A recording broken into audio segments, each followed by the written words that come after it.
Assalamualaikum semuanya. Apa kabar kalian? Semoga dalam keadaan sehat dan dilancarkan rezekinya oleh Allah.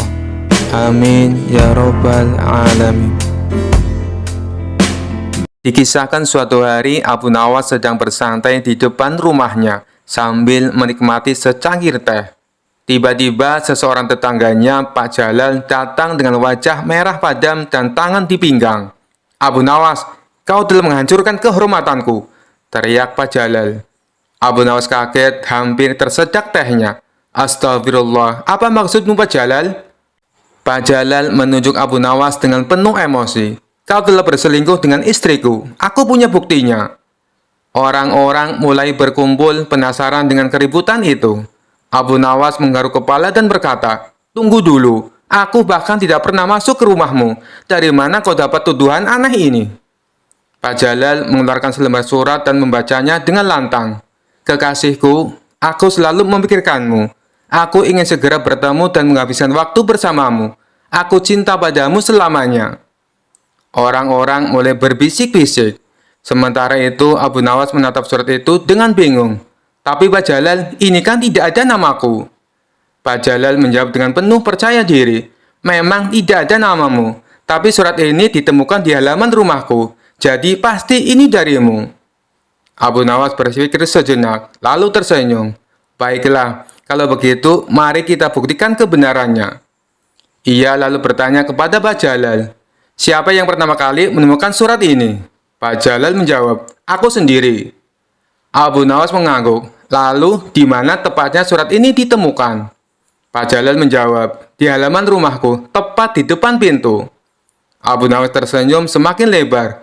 "Wah, kalau begitu, surat ini pasti dari orang yang rumahnya paling dekat dengan halamanmu." Pak Jalal terkejut, "Maksudmu?" Abu Nawas menjelaskan dengan santai, "Begini Pak Jalal, angin bisa membawa surat ini kemana saja. Jika surat ini ditemukan di halaman rumahmu, bukankah kemungkinan besar yang menulisnya adalah istrimu sendiri?" Semua orang langsung terdiam. Pak Jalal melongo. Istrinya yang sejak tadi bersembunyi di balik pintu langsung berteriak, "Astagfirullah, itu surat yang kutulis untukmu suamiku. Aku sengaja meletakkannya di meja. Mungkin terbang tertiup angin." Pak Jalal langsung pucat. Semua orang yang menyaksikan kejadian itu tertawa terbahak-bahak. Abu Nawas menepuk pundak Pak Jalal. "Lain kali sebelum menuduh orang, pastikan dulu kau membaca surat dari istrimu sendiri." Pak Jalal hanya tersenyum malu, sementara Abu Nawas kembali menikmati tehnya dengan puas.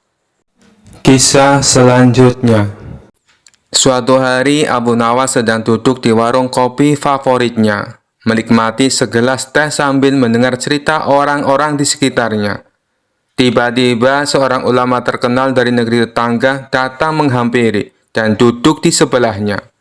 "Abu Nawas, aku dengar kau orang yang pandai," kata ulama itu dengan nada menantang. "Bagaimana jika kita berdebat soal agama, terutama tentang kitab Injil?" Abu Nawas tersenyum sedikit terkejut, tapi ia tidak pernah menolak tantangan, apalagi yang menghibur. "Baiklah, tapi apakah kita bisa melakukannya dengan cara yang santai dan tidak terlalu serius?" Ulama itu menyetujui syarat tersebut. "Baik Abu Nawas, pertanyaanku sederhana.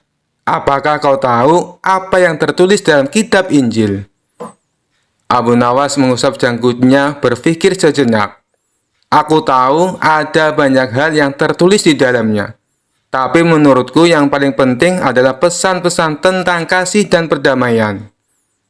Ulama itu tersenyum sinis. "Abu Nawas, kau licik sekali. Itu jawaban umum. Aku ingin tahu sesuatu yang lebih mendalam. Bisakah kau menyebutkan satu ayat saja dari kitab Injil?" Abu Nawas mengerutkan dahi, lalu dengan santai berkata, "Baiklah, tapi kita harus adil. Sebelum aku menjawab pertanyaanmu, biarkan aku bertanya satu hal padamu." Ulama itu menyetujui tantangan balik tersebut. "Silakan Abu Nawas." Abu Nawas kemudian berkata, "Kau tentu tahu bahwa kitab Injil ditulis dalam bahasa Aram, Ibrani, dan Yunani kan? Jadi, tolong sebutkan satu ayat dari kitab Injil dalam bahasa aslinya. Ulama itu terdiam sejenak lalu berkata, "Tentu saja aku tidak bisa, karena aku tidak fasih dalam bahasa-bahasa itu." Abu Nawas tertawa kecil. "Nah, kau bertanyaku soal kitab Injil, tapi kau sendiri tidak bisa menyebutkan satu ayat dalam bahasa aslinya. Jadi, bagaimana kita bisa berdebat soal sesuatu yang tidak kita pahami sepenuhnya?" Ulama itu terperangah, sementara orang-orang di warung mulai tertawa mendengar kecerdasan Abu Nawas. Ulama itu pun tersenyum kecut, tahu bahwa ia kalah dalam perdebatan yang tampaknya sederhana, tapi penuh kelicikan. "Baiklah Abu Nawas, kau menang kali ini," kata ulama itu dengan nada mengakui. Abu Nawas pun mengangkat gelas tehnya dan berkata, "Tidak ada pemenang atau pecundang di sini saudaraku. Yang penting adalah kita semua belajar sesuatu dan tetap saling menghormati." Kisah selanjutnya. Dikisahkan pada suatu hari, Raja Harun al-Rasyid sedang duduk di singgasananya, dikelilingi para penasehat istana. Tiba-tiba ia merasa ingin menguji kebijaksanaan Abu Nawas dengan sebuah pertanyaan yang sering menjadi bahan perdebatan. Ia memanggil Abu Nawas ke istana. Setelah Abu Nawas tiba, Raja berkata, "Abu Nawas, aku punya pertanyaan untukmu. Kenapa Allah menciptakan kejahatan di dunia ini?" Abu Nawas yang dikenal cerdik tersenyum sambil berpikir sejenak. Ia tahu pertanyaan ini rumit, tetapi ia juga tahu Raja pasti ingin mendengar jawaban yang tidak biasa. "Baginda," kata Abu Nawas dengan sopan, "pertanyaan Baginda sangat menarik. Tapi sebelum saya menjawab, izinkan saya bertanya sesuatu." Raja mengangguk. "Tentu, silakan." "Baginda," kata Abu Nawas sambil menunduk hormat, "kenapa Baginda punya penjaga istana?" Raja menjawab, "Itu mudah, untuk melindungi istana dari orang jahat yang ingin mencuri atau menyerang." Abu Nawas tersenyum. "Nah, Baginda, kalau begitu, kejahatan itu diciptakan Allah agar manusia tahu pentingnya kebaikan dan kehati-hatian. Tanpa kejahatan, bagaimana kita bisa menghargai orang baik? Dan tanpa masalah, apa gunanya penjaga seperti di istana Baginda?" Raja terdiam sejenak lalu berkata, "Jawabanmu ada benarnya, tapi tetap saja aku merasa Allah tidak perlu menciptakan kejahatan." Abu Nawas mengangguk sopan. "Baginda, jika tidak ada kejahatan, maka Baginda tidak akan menjadi raja yang bijaksana seperti sekarang. Karena Baginda sering menghadapi masalah, Baginda jadi tahu mana yang benar dan mana yang salah. Bukankah itu hikmah dari adanya kejahatan?" Raja mulai mengerti, tetapi ia tetap ingin menguji Abu Nawas lebih jauh. "Baiklah, tapi kenapa Allah tidak menciptakan manusia yang semuanya baik-baik saja?" Abu Nawas tersenyum lebar. "Baginda, coba bayangkan, kalau semua orang baik, tidak akan ada yang mau jadi rakyat biasa. Semua orang akan merasa pantas menjadi raja. Akhirnya, Baginda tidak akan punya rakyat, karena semuanya ingin memerintah. Dunia akan kacau." Para penasihat istana tertawa mendengar logika Abu Nawas yang unik. Sementara Raja menepuk dahinya, bingung apakah harus marah atau tertawa. "Abu Nawas, kau memang penuh akal. Jawabanmu lucu, tapi ada benarnya juga. Kau selalu berhasil membuatku jengkel sekaligus kagum." Abu Nawas hanya tersenyum dan berkata, "Ampun Baginda, hamba hanya mencoba menjawab dengan sederhana. Lagi pula, tanpa kejahatan, mungkin Baginda tidak akan pernah memanggil saya ke istana." Raja akhirnya tertawa terbahak-bahak, memuji kecerdasan Abu Nawas. Seperti biasa, Abu Nawas berhasil menjawab pertanyaan sulit dengan cara yang lucu dan cerdas. Kisah selanjutnya. Dikisahkan suatu hari, Raja mendengar kabar bahwa Abu Nawas memiliki seekor keledai yang sangat pintar. Keledai itu dikatakan bisa menghitung, membaca, bahkan menjawab pertanyaan-pertanyaan sulit. Tertarik dengan cerita tersebut, Raja memanggil Abu Nawas ke istana. "Abu Nawas, benarkah keledaimu sangat pintar?" tanya Raja penasaran. Benar sekali, Baginda, jawab Abu Nawas sambil tersenyum. Keledai saya sangat pandai, bahkan dia bisa memecahkan teka-teki yang sulit. Raja semakin penasaran. Kalau begitu, bawa keledaimu ke istana besok. Aku ingin mengujinya. Keesokan harinya, Abu Nawas datang ke istana dengan membawa keledainya. Semua penasihat kerajaan dan para bangsawan berkumpul untuk melihat keajaiban ini. Raja mulai memberi pertanyaan. Keledai, jika aku punya 5 apel, lalu aku makan 2, berapa yang tersisa? Abu Nawas langsung menoleh ke keledainya dan berbisik, ayo, tunjukkan kehebatanmu. Keledai itu merengek pelan, lalu menginjak tanah 3 kali dengan kakinya. Semua orang tercengang. Luar biasa, dia menjawab dengan benar, seru Raja. Raja kemudian mengajukan pertanyaan lain. Keledai, apa warna jubahku hari ini? Abu Nawas mendekati keledainya dan berkata dengan lembut, ingat jawaban kita. Keledai itu merengek lagi dan menundukkan kepalanya ke arah jubah raja yang berwarna merah. Semua orang kembali terpukau. Luar biasa Abu Nawas, keledaimu benar-benar pintar, puji sang raja. Namun penasihat kerajaan merasa curiga. Yang mulia, izinkan saya memberi pertanyaan.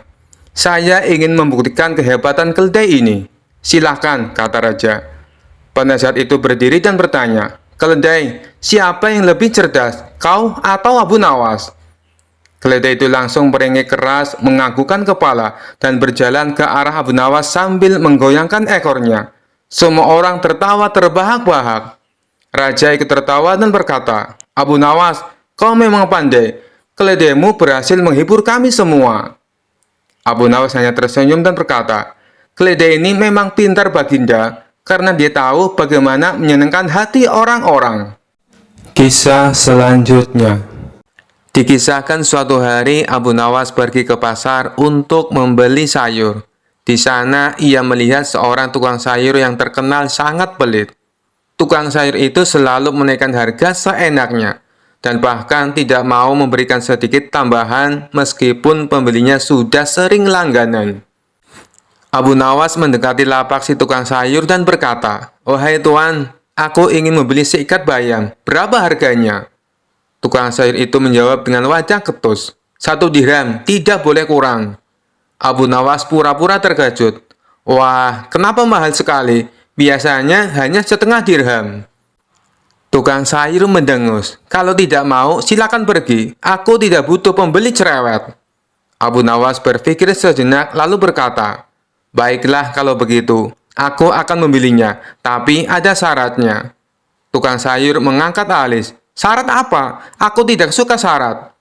Abu Nawas tersenyum. "Syaratnya mudah. Aku ingin kau menjual bayammu ini tanpa menggunakan huruf M saat berbicara denganku."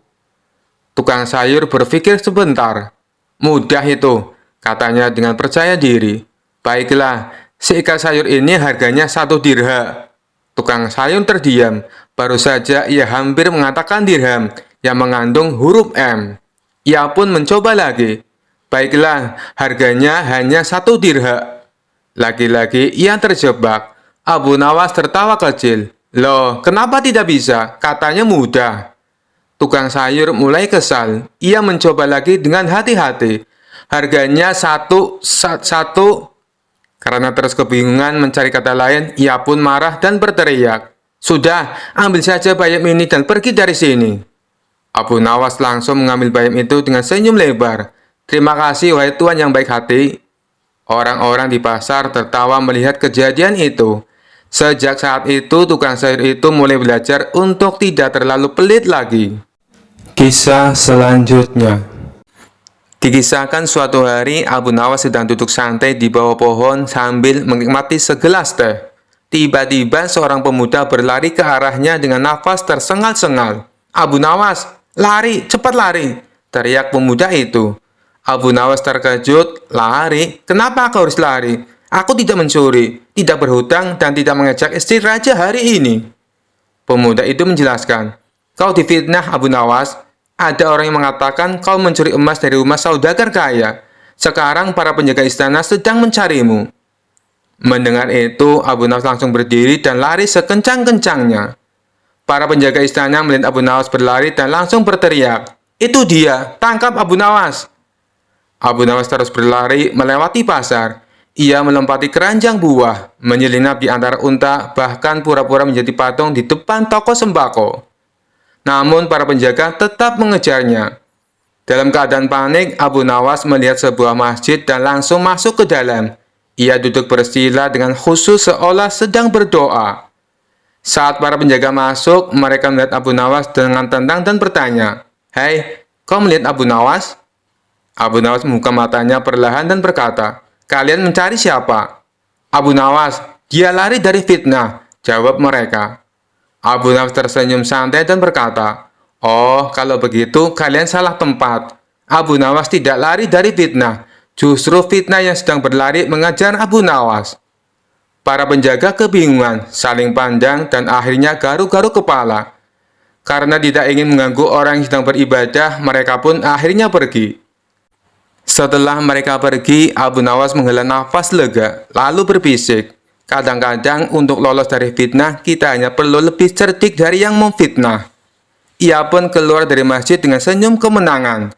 Sementara para penjaga masih sibuk mencari orang yang mereka kejar, yang ternyata sudah duduk santai di warung teh lagi. Kisah selanjutnya. Dikisahkan suatu hari di sebuah negeri yang jauh, 5 orang pastor terkenal sebagai orang yang sangat sombong. Mereka sering menganggap bahwa agama mereka adalah yang paling benar, sementara agama lain adalah salah. Ketika mendengar nama Abu Nawas, mereka merasa tertantang dan memutuskan untuk mendatanginya dengan niat mempermalukannya. "Jika kau bisa memenangkan perdebatan melawan kami berlima, kami akan mengakui kebenaranmu," kata salah seorang pastor dengan nada congkak. "Baiklah," jawab Abu Nawas dengan senyum tenang. "Tapi jika aku kalah, aku akan mengikuti apa yang kalian yakini." Kerumunan mulai berkumpul, tertarik melihat bagaimana kecerdikan Abu Nawas akan menghadapi 5 orang pastor ini. Pastor pertama maju.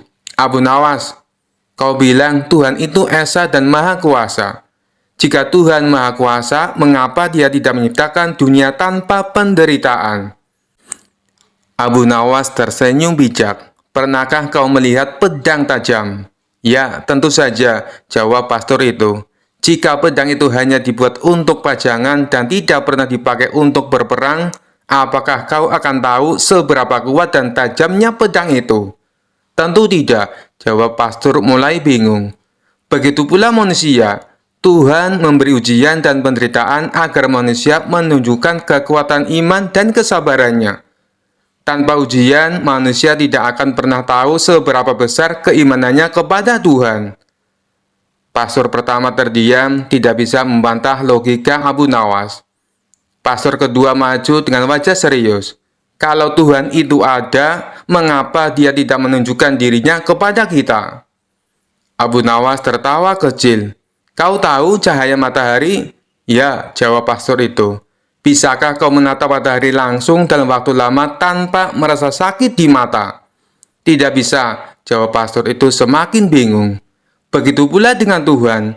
Kita tidak bisa melihatnya dengan mata kita, karena keagungan dan kemuliaannya jauh lebih dahsyat dari cahaya matahari. Tapi kita bisa merasakan kehadirannya lewat segala ciptaannya di dunia. Pastor kedua terdiam, kehilangan kata-kata. Pastor ketiga mencoba menyerang dari sudut lain. "Jika kau bilang Tuhan itu Esa, bagaimana mungkin Dia menciptakan begitu banyak makhluk yang berbeda-beda?" Abu Nawas tersenyum lebar. "Coba lihat dirimu dan teman-temanmu. Bukankah kalian berlima berbeda wajah, berbeda tinggi, bahkan berbeda suara, tapi kalian tetap manusia?" "Iya," jawab pastor itu.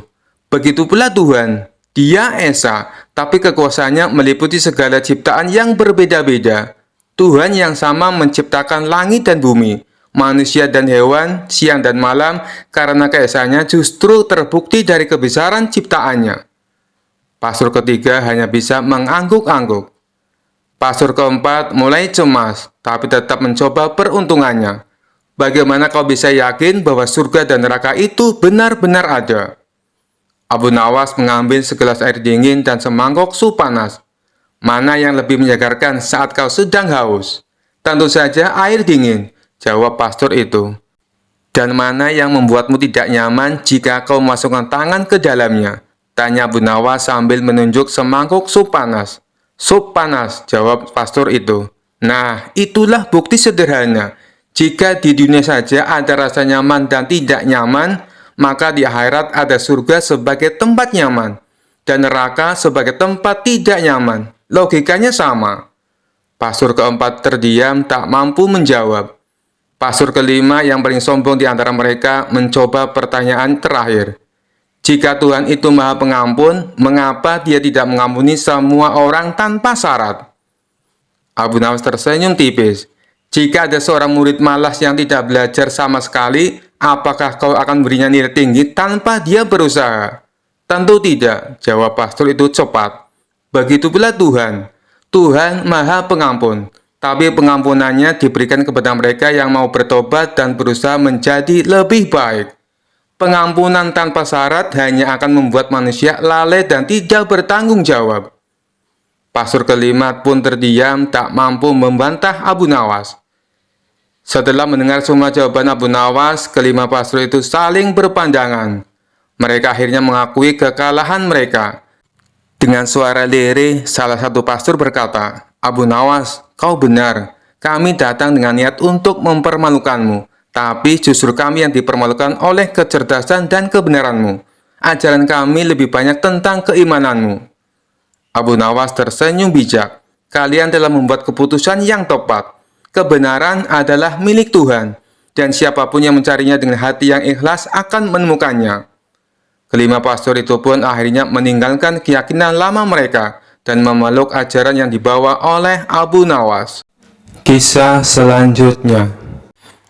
Dikisahkan suatu hari Abu Nawas sedang berjalan-jalan di pasar. Karena cuaca sangat panas, ia memutuskan untuk berteduh di bawah pohon sambil menikmati angin sepoi-sepoi. Tiba-tiba seekor kambing yang melompat dari gerobak pedagang jatuh tepat di kepala Abu Nawas. Aduh, teriak Abu Nawas sambil memegangi kepalanya.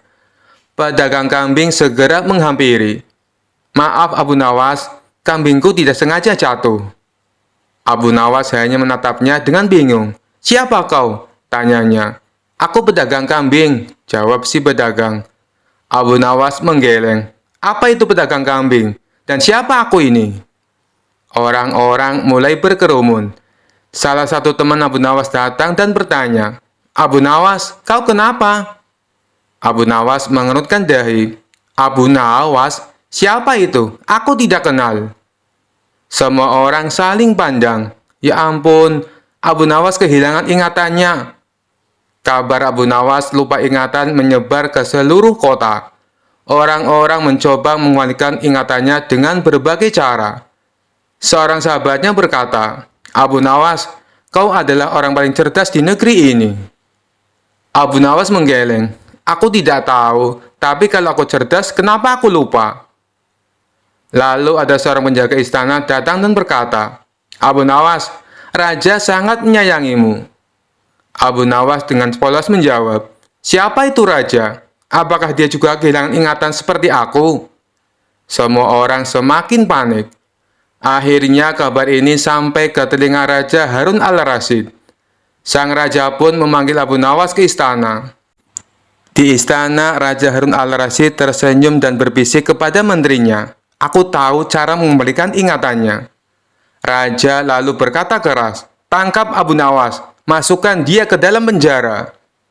Abu Nawas yang tadinya tampak kebingungan tiba-tiba meloncat. Apa? Jangan, aku tidak mau dipenjara. Raja tersenyum. Hah? Kau sudah ingat siapa dirimu? Abu Nawas terdiam sejenak lalu tersenyum canggung. Sepertinya ingatanku sudah kembali Baginda. Semua orang tertawa terbahak-bahak. Raja pun berkata, Abu Nawas, kau memang bisa lupa banyak hal. Tapi kalau soal penjara, pasti langsung ingat. Abu Nawas hanya bisa menggaruk kepala sambil tertawa. Sepertinya kepalaku butuh helm, supaya tidak tertimpa kambing lagi. Kisah selanjutnya. Dikisahkan suatu ketika Abu Nawas dan istrinya terlihat murung dan sedih. Penyebabnya lantaran ulah sejumlah pekerja kerajaan atas perintah Raja Harun al-Rasyid membongkar rumah Abu Nawas. Dalihnya sang raja mendapat petunjuk lewat mimpi kalau di bawah rumah Abu Nawas terpendam harta karun berupa emas dan permata. Tanpa berlama-lama lagi, raja pun memerintahkan pekerjanya untuk mencari keberadaan harta karun tersebut. Sementara yang dicari tak berhasil didapatkan. Namun, rumah Abu Nawas menjadi rusak porak-poranda. Dan yang membuat Abu Nawas kesal dan sakit hati, jangankan memperbaiki rumahnya seperti sedia kala, basa-basi permintaan maaf pun dari kerajaan tidak ada. Cukup lama Abu Nawas memeras otak, namun belum berhasil menemukan muslihat untuk membalas perbuatan baginda raja. Makanan yang dihidangkan istrinya pun tidak dimakan, karena nafsu makannya telah hilang. Keesokan harinya, Abu Nawas melihat banyak lalat-lalat mulai menyerbu makanannya yang sudah mulai basi.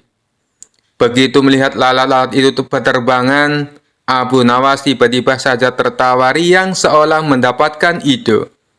"Tolong, ambilkan kain penutup untuk makananku dan sebatang besi," kata Abu Nawas kepada istrinya. Dengan wajah berseri-seri, Abu Nawas berangkat menuju istana. Setiba di istana, Abu Nawas membungkuk memberi hormat kepada raja. Raja pun terkejut atas kedatangan Abu Nawas. Di hadapan para menterinya, Raja Harun al-Rasyid mempersilahkan Abu Nawas untuk menghadap.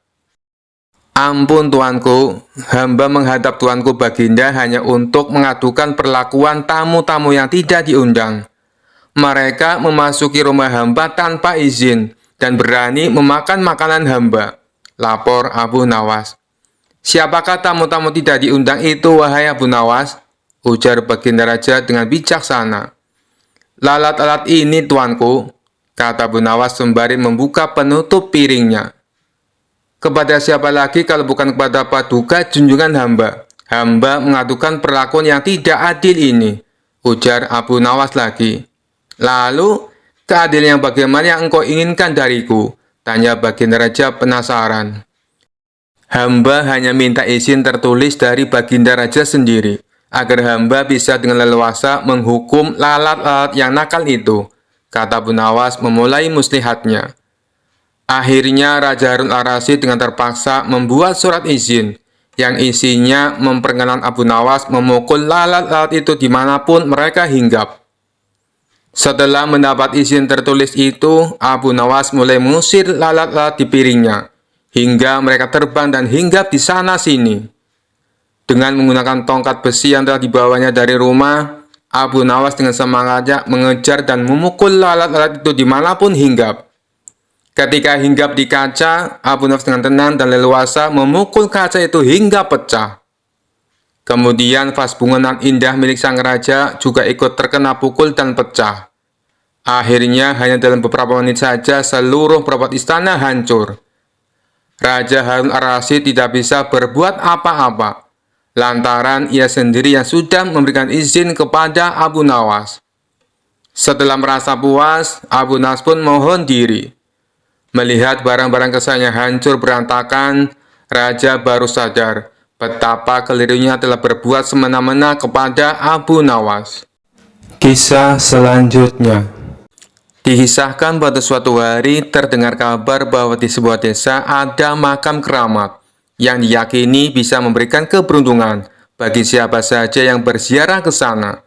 Warga dari berbagai tempat berdatangan, membawa sesajen dan memanjatkan doa, berharap keberuntungan atau rezeki yang berlimpah. Namun, Abu Nawas merasa ada yang aneh dengan makam itu. Makam ini tiba-tiba jadi terkenal, padahal dulu tidak pernah ada orang bicara soal itu, pikirnya.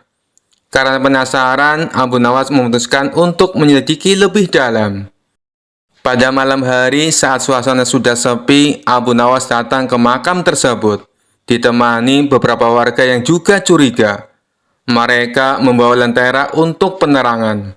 Sesampainya di sana, Abu Nawas melihat banyak sesajen yang ditinggalkan. Dia mengamati makam itu dengan seksama, lalu menemukan sebuah tanda yang janggal. Tanah di sekitar makam tampak lebih longgar, seolah-olah baru saja digali. Ini tampaknya makam yang baru dibuat, pikir Abu Nawas. Dia lalu punya ide untuk membongkar rahasia makam itu di depan warga. Esok harinya, Abu Nawas mengumpulkan warga desa dan berkata, "Saudara-saudara, saya mendapatkan wangsit tadi malam. Saya mendapat firasat bahwa penghuni makam ini bisa berbicara kepada kita, asalkan kita menggali sedikit tanah di makam ini." Warga yang penasaran pun mulai ramai. "Benarkah Abu Nawas? Bisakah kami mendengar suaranya?" Abu Nawas mengangguk penuh keyakinan. "Tentu saja. Tapi semua harus hening dan hormat." Dengan perlahan, Abu Nawas mulai menggali makam itu sedikit demi sedikit. Dan akhirnya muncullah sesuatu yang mengejutkan. Di dalamnya hanya ada beberapa batu besar dan kayu lapuk. Tidak ada jenazah atau tanda-tanda yang menunjukkan makam itu nyata. Warga yang melihatnya terkejut dan mulai saling berbisik. Abu Nawas tertawa kecil dan berkata, "Inilah bukti bahwa makam ini hanyalah tipu muslihat. Tidak ada orang yang dimakamkan di sini. Hanya ada batu dan kayu yang dijadikan makam palsu." Seorang warga yang merasa tertipu berteriak, "Siapa yang berani membuat makam palsu ini dan menipu kami semua?" Abu Nawas hanya tersenyum dan berkata, "Orang yang membuat makam ini mungkin hanya ingin mencari keuntungan dari ketidaktahuan kita. Ingatlah, kita harus selalu berpikir jernih dan tidak mudah percaya pada hal-hal yang tidak kita pahami." Warga pun merasa malu dan tertawa menyadari kekonyolan mereka sendiri. Sejak saat itu, mereka tidak lagi mudah tertipu oleh cerita-cerita mistis tanpa bukti. Dan makam palsu itu dibiarkan terbengkalai sebagai pengingat untuk selalu waspada. Sementara itu, Abu Nawas pulang dengan hati puas, merasa berhasil membantu warga dengan cara yang lucu dan penuh pelajaran. Kisah selanjutnya. Dikisahkan pada suatu hari, Raja Harun al-Rasyid merasa lelah dengan berbagai perkara di kerajaannya, mulai dari kasus yang kecil hingga kasus yang besar. Raja memutuskan menunjuk Abu Nawas menjadi hakim untuk mengadili berbagai kasus yang sulit. Ketika Abu Nawas baru duduk di kursi hakim, datanglah dua perkara yang berbeda. Yang pertama adalah seorang pemuda miskin yang tertangkap karena mencuri sandal di masjid. Yang kedua adalah seorang pejabat kerajaan yang tertangkap melakukan korupsi uang rakyat dalam jumlah yang besar. Raja dan seluruh rakyat berkumpul di ruang persidangan karena penasaran bagaimana Abu Nawas akan mengadili kedua kasus tersebut. Sidang pertama, maling sandal. Abu Nawas menatap pemuda miskin itu dan bertanya, "Mengapa kau mencuri sandal di masjid?" Pemuda itu menunduk malu dan menjawab, "Maaf Tuan Hakim, saya mencuri sandal karena saya tidak punya sandal untuk pulang, dan saya takut berjalan di jalanan berbatu tanpa alas kaki." Abu Nawas mengangguk lalu berkata, "Baiklah, karena kau hanya mencuri sepasang sandal dan mengakuinya dengan jujur, hukumannya adalah kau harus menyapu halaman masjid selama seminggu penuh." Pemuda itu lega dan berjanji tidak akan mengulangi perbuatannya. Sidang perkara koruptor. Setelah itu, giliran pejabat korup yang maju ke depan. Ia terlihat tenang dan penuh percaya diri. Abu Nawas menatapnya tajam dan bertanya, "Mengapa kau mencuri uang rakyat?" Pejabat itu tersenyum tipis dan berkata, "Saya tidak mencuri Tuan Hakim. Saya hanya memanfaatkan peluang dan kebetulan uangnya sangat banyak. Jadi saya ambil sedikit untuk diri sendiri." Abu Nawas menghela napas panjang lalu berkata, "Baiklah, karena kau mengambil uang rakyat dengan alasan memanfaatkan peluang, aku akan memberikan hukuman yang sesuai. Kau akan dilempar ke kandang singa yang sedang lapar. Tapi jangan khawatir, aku hanya akan melepaskan satu singa, karena kebetulan aku juga ingin memanfaatkan peluang." Mendengar itu, pejabat korup langsung gemetar ketakutan. "Ampun Tuan Hakim, jangan lempar saya ke kandang singa, saya mengaku salah." Raja dan seluruh hadirin tertawa terbahak-bahak melihat kecerdikan Abu Nawas dalam memberikan hukuman yang tepat. Akhirnya pejabat itu dihukum bekerja di ladang kerajaan tanpa gaji sampai ia mengembalikan semua uang yang telah ia curi. Abu Nawas berhasil menyelesaikan kedua perkara dengan adil dan bijak. Raja Harun al-Rasyid pun berkata, "Abu Nawas, kau memang hakim yang luar biasa. Hukum sandal dan koruptor tidak boleh sama. Karena mencuri sandal hanya menyakiti satu orang, sedangkan mencuri uang rakyat menyengsarakan banyak orang." Abu Nawas tersenyum dan menjawab, "Benar Baginda, adil itu bukan berarti semua mendapat hukuman yang sama, tapi yang bersalah mendapat hukuman yang sesuai." Kisah selanjutnya. Suatu pagi, Abu Nawas terlihat sibuk berjalan ke pasar dengan membawa keranjang besar di punggungnya. Ia berjalan cepat seperti sedang terburu-buru, tetapi raut wajahnya penuh dengan rasa percaya diri. Tiba-tiba seorang tetangganya, Pak Karim, menghentikannya. "Abu Nawas, apa yang kau bawa di keranjang itu? Kelihatannya berat sekali," tanya Pak Karim penasaran. Abu Nawas tersenyum penuh misteri. "Ini rahasia besar Pak Karim, tapi karena kau sahabatku, aku akan memberitahumu. Di keranjang ini ada sesuatu yang sangat berharga." Pak Karim semakin penasaran. "Apa itu? Berlian? Emas? Atau hadiah dari raja?"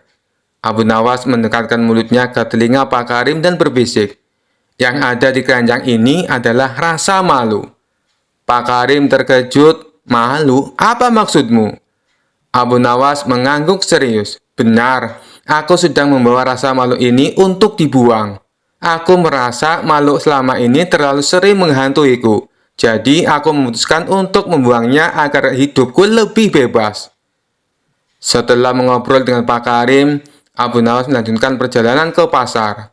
Di pasar, ia berhenti di tengah keramaian dan meletakkan keranjangnya. Para pedagang dan pembeli langsung berkumpul, penasaran dengan isi keranjang besar itu. "Abu Nawas, apa yang kau bawa di keranjang ini?" tanya seorang pedagang. Dengan santai, Abu Nawas menjawab, "Ini adalah rasa malu yang ingin aku buang." Orang-orang tertawa terbahak-bahak. "Malu? Bagaimana mungkin rasa malu bisa dimasukkan ke dalam keranjang?" tanya mereka sambil terus tertawa.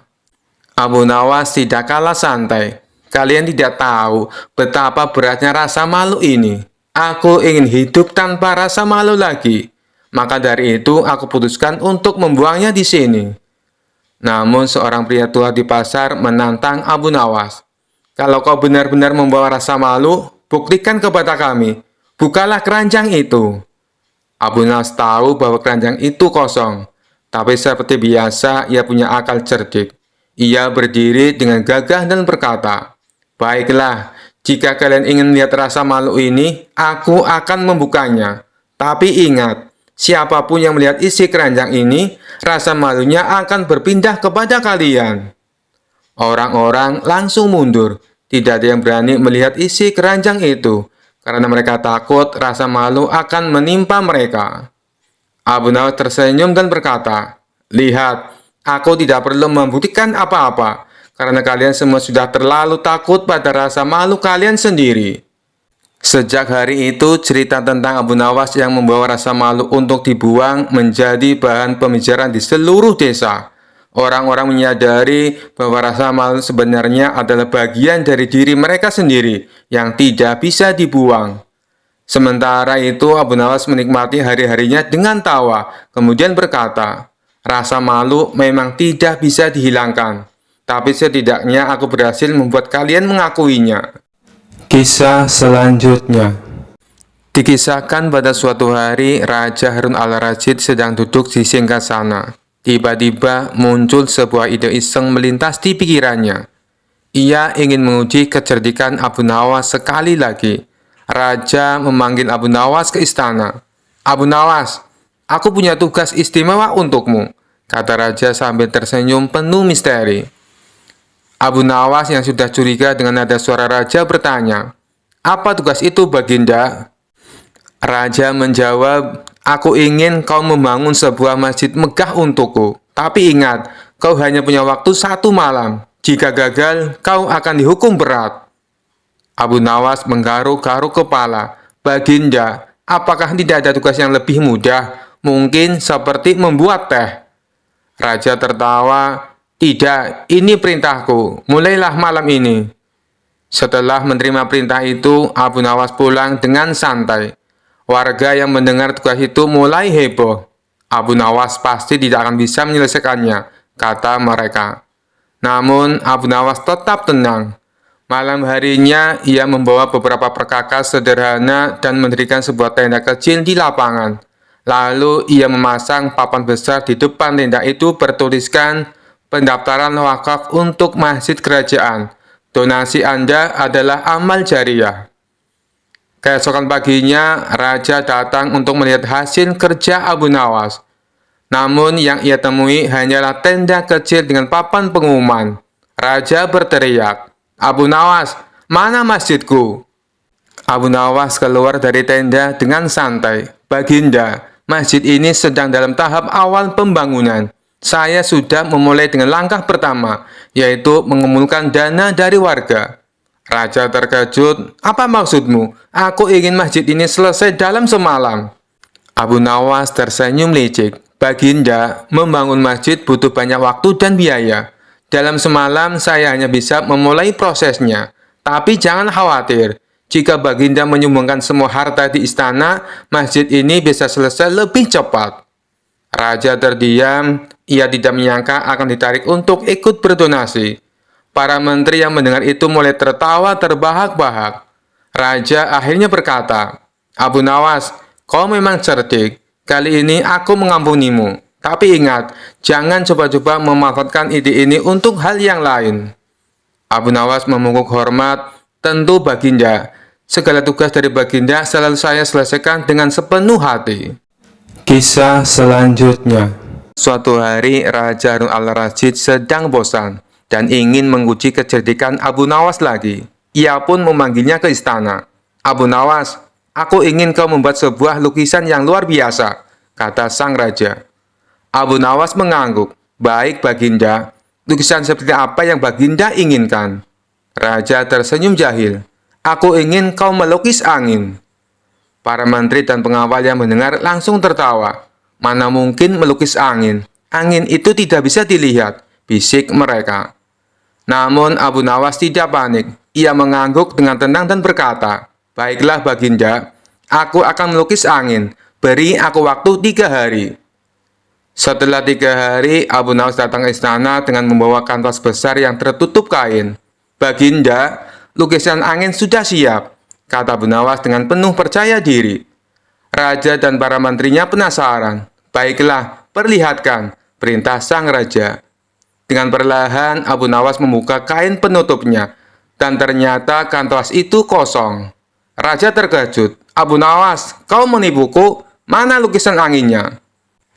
Abu Nawas tersenyum. "Ampun Baginda, ini adalah lukisan angin yang sesungguhnya. Karena angin tidak bisa dilihat, maka lukisan angin juga tidak bisa terlihat. Tapi percayalah, anginnya ada di sana."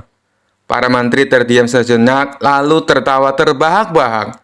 Raja pun ikut tertawa sambil menggelengkan kepala. "Kau memang selalu pun cara untuk menjawab tantanganku, Abu Nawas. Baiklah, aku tidak akan marah. Sebagai hadiah, aku akan memberimu sekantong emas angin." Abu Nawas tersenyum dan menjawab, "Terima kasih Baginda. Kalau begitu, aku akan membawa kantong emas itu dengan tangan angin juga." Semua orang di sana tertawa, sementara raja hanya bisa menggeleng-geleng kepala karena lagi-lagi kalah oleh kecerdikan Abu Nawas. Kisah selanjutnya. Dikisahkan di sebuah desa tersiar kabar bahwa 2 orang sakti bernama Bahlul dan Jahil ingin mencelakai Abu Nawas. Mereka merasa reputasi mereka terganggu karena Abu Nawas selalu dianggap lebih cerdas daripada mereka yang memiliki kekuatan luar biasa. Suatu hari, Bahlul dan Jahil mendatangi Abu Nawas di rumahnya. "Abu Nawas, kami ingin mengajakmu bermain sebuah permainan. Jika kau kalah, kau harus mengakui bahwa kami lebih hebat darimu," kata Bahlul. Abu Nawas yang mencium gelagat tidak baik dengan tenang menjawab, "Permainan apa itu Tuan-Tuan Sakti? Kami akan membawa sebuah peti misterius ke tengah hutan. Jika kau bisa menemukan dan membuka peti itu tanpa bantuan siapapun, kami akan mengakui kecerdikanmu. Tapi jika gagal, bersiaplah untuk malu di depan raja," ujar Jahil dengan senyum licik. Abu Nawas berpikir sejenak lalu setuju. Baiklah, tapi pastikan aku memiliki waktu untuk mempersiapkan diri, katanya.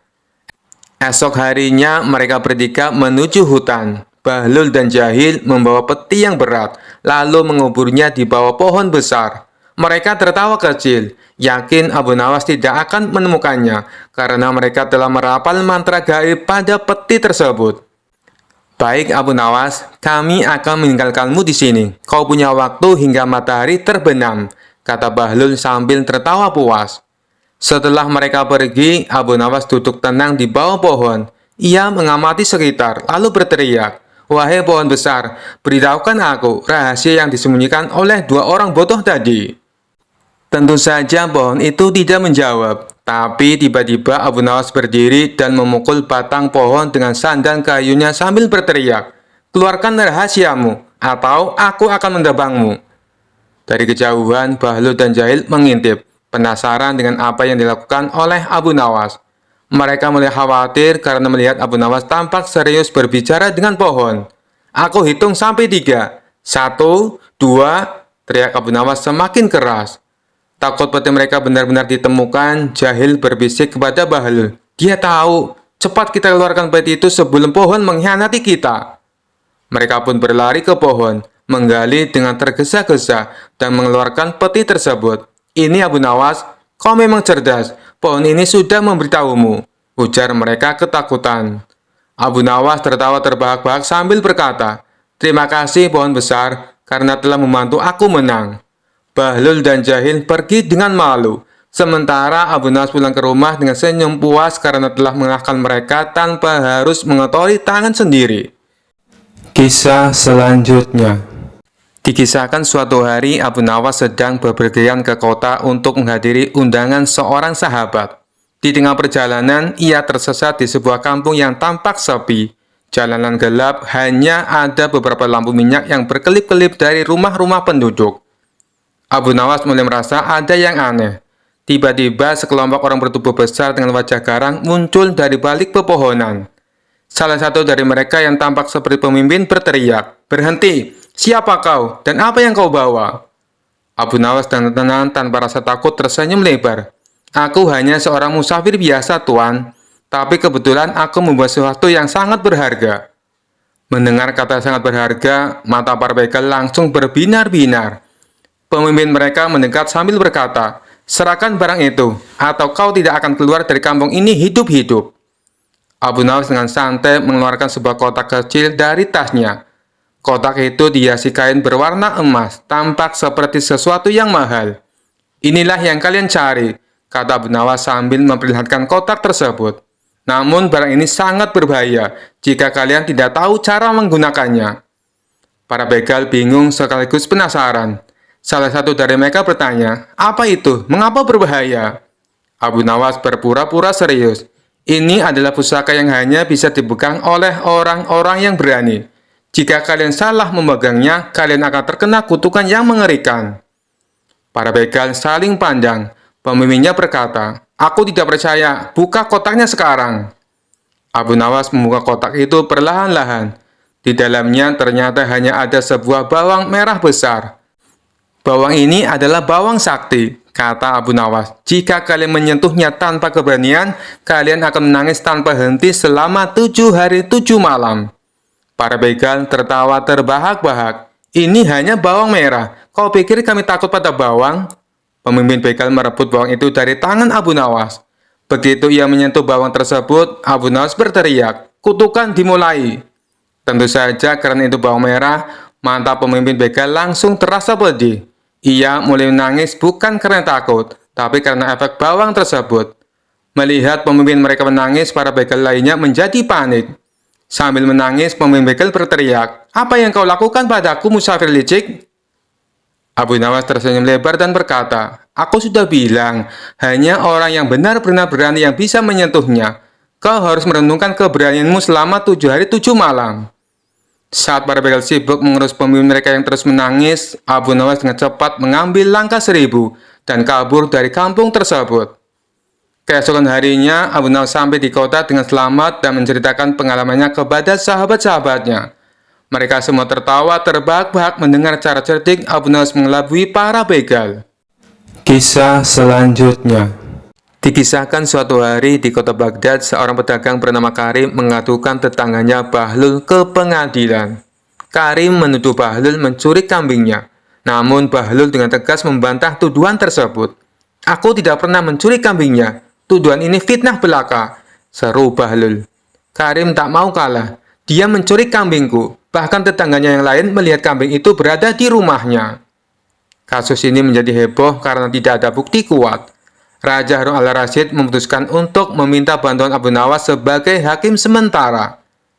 Di ruang sidang, Abu Nawas duduk dengan tenang. Ia memanggil Karim dan Bahlul untuk memberikan penjelasan masing-masing. Karim tetap bersikeras bahwa kambing itu miliknya, sedangkan Bahlul tetap membantah. "Kambing itu milik siapa sebenarnya?" tanya Abu Nawas mengamati kedua pria tersebut. "Milikku," teriak keduanya serentak. Abu Nawas mengelus jenggotnya berpikir, lalu dengan wajah serius ia berkata, "Baiklah, jika kita tidak bisa memutuskan berdasarkan kata-kata kalian, maka biarkan kambing itu menjadi saksinya." Semua orang di ruang sidang terkejut. "Apa? Kambing jadi saksi?" gumam mereka. Abu Nawas meminta kambing yang diperebutkan itu dibawa ke ruang sidang. Seekor kambing gemuk yang mengembik terus dibawa masuk. Dengan wajah tenang, Abu Nawas pun berkata, "Kambing ini pasti tahu siapa pemiliknya. Aku akan membuktikannya." Ia lalu meminta Karim dan Bahlul berdiri berjauhan. "Sekarang, aku ingin kalian memanggil kambing ini. Siapa yang dipilih kambing ini, dialah pemiliknya." Karim mulai memanggil kambing itu. "Sini kambingku sayang, ayo datang ke tuanmu." Namun kambing itu hanya diam. Giliran Bahlul, ia memanggil dengan nada tinggi, "Hai kambing, datang ke sini." Lagi-lagi kambing itu tidak bergerak. Abu Nawas tersenyum lebar. Ia mendekati kambing dan berkata, "Kambing ini tidak tertarik pada kalian, tapi aku tahu cara lain untuk mengungkap kebenarannya." Ia kemudian memerintahkan agar kambing diikat di tempat tertutup. Abu Nawas memanggil pelayan dan memberikan instruksi rahasia. Setelah beberapa saat, pelayan kembali membawa seember air yang penuh kotoran kambing. Abu Nawas tersenyum sambil berkata kepada Karim dan Bahlul, "Aku punya cara terakhir. Siapa yang berani minum air ini, berarti dia benar-benar pemilik kambing." Karim langsung mundur dengan wajah jijik. "Apa? Minum itu? Tidak mungkin." Sementara itu, Bahlul malah tertawa. "Tentu saja aku tidak mau minum itu. Aku bahkan tidak tahu bagaimana kambing itu hidup di rumahku." Abu Nawas tersenyum puas. Akhirnya terungkap, jika kau pemilik kambing sejati, kau pasti peduli dan rela melakukan apapun demi hewanmu. Karena kalian berdua menolak, aku tahu kambing ini bukan milik salah satu dari kalian. Abu Nawas memutuskan kambing itu diserahkan ke raja sebagai hadiah karena kedua pihak tidak dapat membuktikan kepemilikannya. Semua orang tertawa mendengar putusan tersebut. Sementara Karim dan Bahlul hanya bisa saling melirik malu. Kisah selanjutnya. Dikisahkan pada suatu hari, kabar tentang kehebatan Abu Nawas sebagai seorang yang cerdik tersebar hingga ke negeri tetangga. Seorang guru besar Kristen terkenal akan ilmunya dan sifat sombongnya merasa tertantang. Ia memutuskan untuk datang ke istana Raja Harun al-Rasyid dan menantang Abu Nawas dalam sebuah debat tentang agama. Guru besar itu berkata kepada raja, "Aku mendengar bahwa di istana ini ada seseorang yang sangat cerdas bernama Abu Nawas. Aku ingin menguji pengetahuannya tentang agama. Kalau dia kalah, aku ingin dia mengakui bahwa agamanya salah dan berpindah ke agamaku." Raja yang tahu kecerdasan Abu Nawas tersenyum dan memanggilnya. "Abu Nawas, ada tantangan untukmu. Aku yakin kau bisa menjawabnya." Abu Nawas datang dengan tenang mengenakan pakaian sederhana. Ia mengangguk pada raja dan guru besar tersebut. Guru besar itu memulai, "Abu Nawas, kalau memang agamamu benar, jelaskan kepadaku, mengapa Allah membiarkan orang yang tidak percaya tetap hidup? Kalau Allah Maha Kuasa, kenapa tidak melenyapkan orang yang tidak mempercayainya?" Abu Nawas tersenyum santai. "Wahai guru besar, pertanyaan Anda bagus sekali, tapi izinkan saya bertanya balik.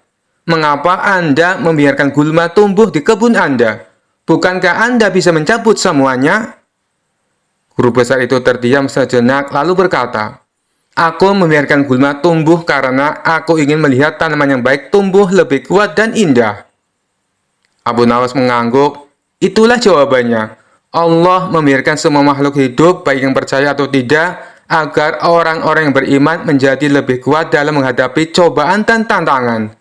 Kebaikan akan selalu bersinar di tengah kegelapan.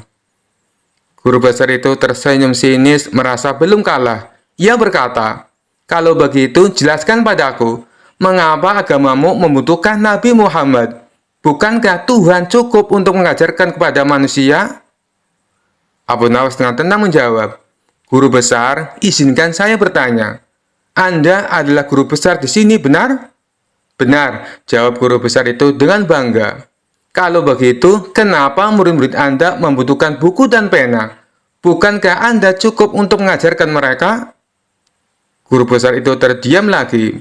Abu Nawas melanjutkan, "Nabi Muhammad adalah petunjuk langsung dari Allah, seperti buku pelajaran dari seorang guru besar. Tanpa petunjuk itu, umat manusia akan kebingungan dalam memahami jalan yang benar." Para hadirin mulai tertawa kecil melihat guru besar itu berkeringat. Tapi ia tidak menyerah. "Baiklah, kalau begitu, jelaskan padaku, bagaimana mungkin Tuhan yang Maha Besar mengatur semua hal kecil di dunia ini?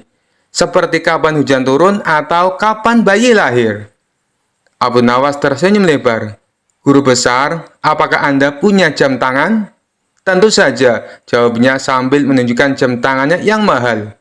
Abu Nawas bertanya lagi, "Jam tangan Anda bisa menunjukkan waktu dengan tepat. Apakah Anda membuatnya sendiri?" "Tidak, ini dibuat oleh pembuat jam." "Dan apakah pembuat jam itu harus datang setiap hari untuk memastikan jam tangan Anda tetap bekerja?" "Tidak, jam ini sudah dirancang untuk bekerja dengan sendirinya." Abu Nawas tersenyum lebih lebar. "Itulah jawaban saya. Allah menciptakan alam semesta dengan kesempurnaan. Dia tidak perlu mengatur setiap detik secara langsung, karena semuanya sudah berjalan sesuai dengan kehendaknya." Guru besar itu terdiam, wajahnya memerah padam. Ia kehabisan akal untuk menjawab. Para hadirin bersorak memuji kecerdasan Abu Nawas. Akhirnya guru besar itu berdiri dan berkata, "Aku mengaku kalah, dan aku melihat kebenaran dalam jawabanmu. Mulai hari ini, aku ingin belajar lebih banyak tentang Islam." Abu Nawas tersenyum rendah hati. "Kebenaran hanya milik Allah. Saya hanya menyampaikan apa yang saya tahu." Raja Harun al-Rasyid tertawa terbahak-bahak. "Abu Nawas, kau selalu tahu cara mengalahkan kesombongan dengan kebijaksanaan. Kau memang tak tergantikan." Kisah selanjutnya. Dikisahkan suatu hari Abu Nawas merasa dirinya kurang ilmu dan ingin menjadi lebih sakti. Ia mendengar ada seorang pertapa tua yang konon memiliki kesaktian luar biasa. Abu Nawas pun pergi menemui sang pertapa di puncak gunung. Setelah perjalanan jauh dan melelahkan, akhirnya ia sampai di gubuk kecil tempat pertapa itu tinggal. "Wahai guru, aku ingin belajar ilmu kesaktian," kata Abu Nawas penuh semangat. Sang pertapa mengelus jenggotnya dan tersenyum. "Anak muda, belajar ilmu sakti itu butuh kesabaran dan pengorbanan. Apakah kau siap?" "Tentu, guru," jawab Abu Nawas dengan penuh keyakinan. Sang pertapa pun berkata, "Baiklah, ada 3 ujian yang harus kau lalui sebelum aku mengajarkan ilmu kesaktianku." Sang pertapa membawa Abu Nawas ke sebuah batu besar dan berkata, "Jika kau ingin menjadi sakti, kau harus mengangkat batu ini." Abu Nawas berusaha mengangkatnya. Ia menarik napas dalam-dalam dan mendorong dengan sekuat tenaga. Namun batu itu tidak bergerak sama sekali. Abu Nawas terjatuh ke tanah sambil menggap-menggap. "Guru, ini mustahil. Batu ini terlalu berat." Sang pertapa tersenyum. "Pelajaran pertama, jangan memaksakan diri pada sesuatu yang tidak bisa kau ubah. Gunakan akal, bukan otot." Abu Nawas mengangguk sambil berpikir, "Oke, kalau begitu aku akan pakai akal di ujian berikutnya." Sang pertapa lalu berkata, "Sekarang kau harus bertapa di dalam hutan selama 1 malam tanpa makan dan tanpa minum." Abu Nawas mengangguk dan pergi ke dalam hutan. Namun baru beberapa jam perutnya mulai keroncongan. Saat itulah ia melihat ada seekor ayam lewat. Tanpa berpikir panjang, Abu Nawas menangkap ayam itu dan memasaknya. Aku memang tidak boleh makan di hutan, tapi siapa bilang aku tak boleh makan di dekat hutan? Katanya sambil tersenyum licik. Keesokan harinya, ia kembali ke pertapa dengan wajah puas. Sang pertapa bertanya, "Apakah kau berhasil bertapa?" Abu Nawas menjawab, "Tentu guru, aku tetap di dekat hutan dan berhasil bertahan."